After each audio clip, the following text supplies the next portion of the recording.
rombongan loro sing nganggo seragam narapidana iku katon lagi mlaku mindik-mindik.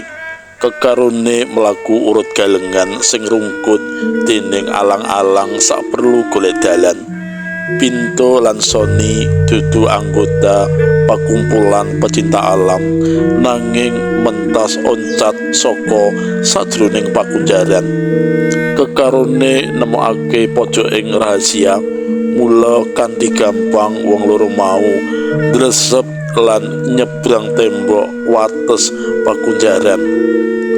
Para sipir pakunjaran ora ana sing ngerti menawa pesakitan loro kang dijaga mau bisa kabur kelawan mulus lan ora ana sing ngonangi babar pisan. Ewa semono Pinto lan Sony oleh mlayu saka kunjara mau isih nemoni pacoban kan abot.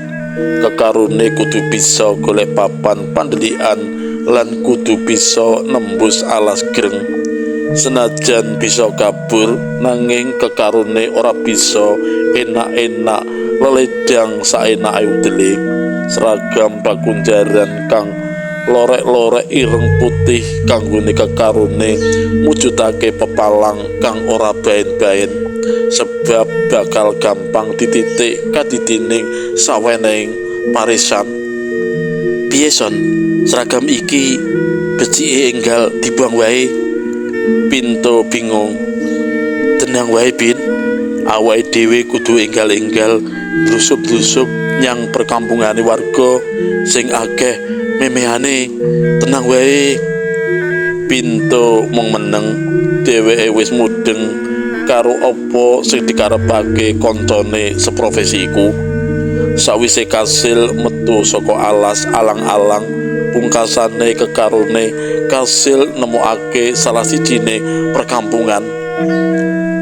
Esuk iku suasanane repet-repet saka kaduan kekarone nyumurupi umat muslim siji loro kang lagi mulih nindakake salat subuh. Kekarone nuli nyetitekake kahanan sakupenge. Sakwise dirasa aman kelawan mlaku mindik-mindik, Pinto lan Sony mlebu menyang perkampungan sacedhake alas mau. Lakune aman, ora ana sing ngonangi, terus mindik-mindik nyaketi salah sijine pomahan. Kekarone nuli ndingklik jendela sing kebak bledug. Sawise ngusapi bledug sing nemplek ana jendela mau nganggo tangane, Pinto weruh yen omah mau tetela ora ana penghunine. Kekarone yakin yen omah sing ditutup mau nyata-nyata suwung, mula kekarone nuli mutusake manggon ana kono. Tetela omah mau lawange ora dikunci. Ing kono kekarone nuli padha resik omah nganggo sapu gerang kang kamitujon uga ana loro. Kaya-kaya wis dicepakake.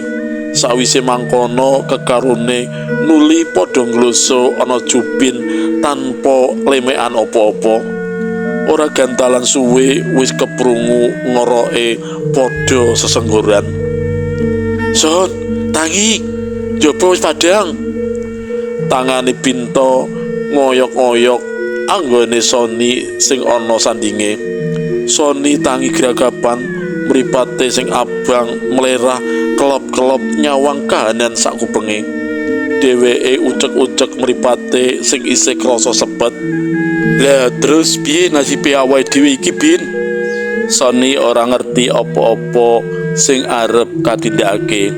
Pinto ora aweh wangsulan.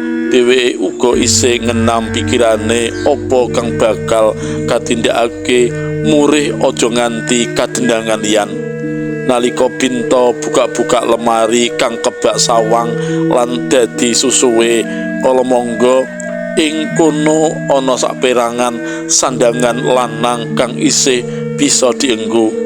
Kekarone nuli cekat-ceket padha mengganggu sandangan mau. Ora iku tok, kekarone uga isih pinaringan kabegjan.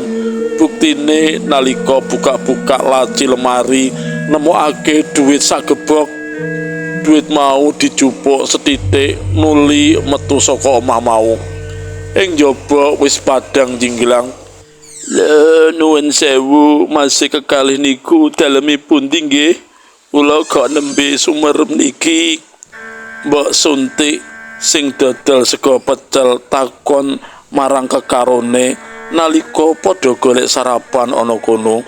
Semono uga sing padha andhok ana kono kawigatene dipunjerake marang Binta lan Soni.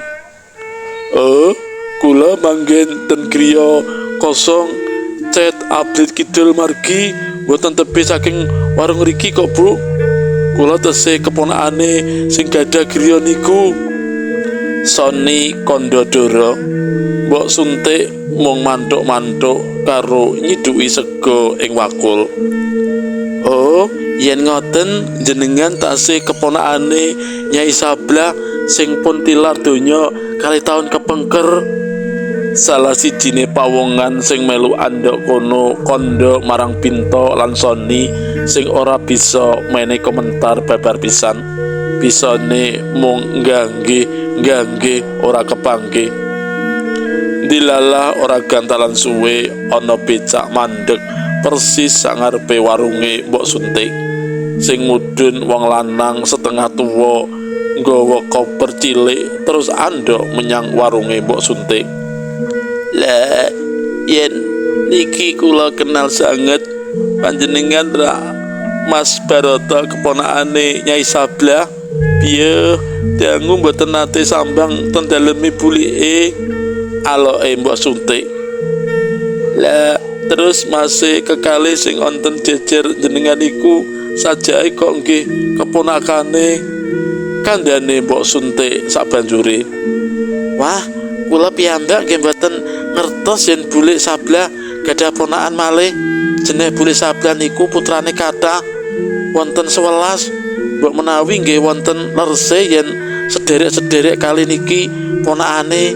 Nggih yen ngoten mengke sareng-sareng nyepeng teng daleme Bu Sablah sing empun kali taun boten nate tinggeni nggih.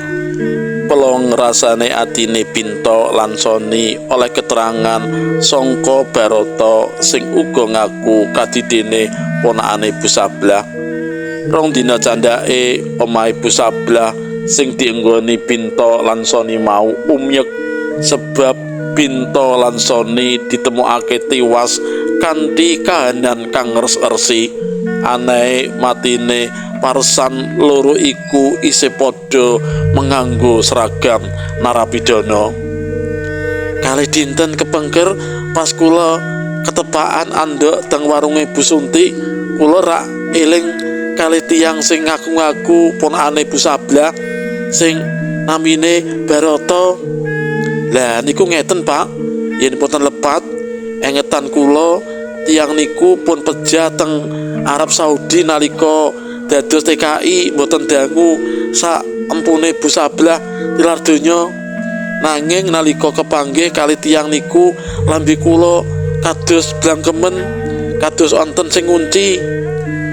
Keterangane Kang Somo sing omahe ora pati adoh karo omahe Bu Sablah. Kandhane Kang Somo mau dibenerake dene saweneng warga, dene pawongan sing jenenge Barata kang jare ngancani Binta lan Soni manggon nyang omahe Bu Sablah ilang musna embuh nyang endi parane.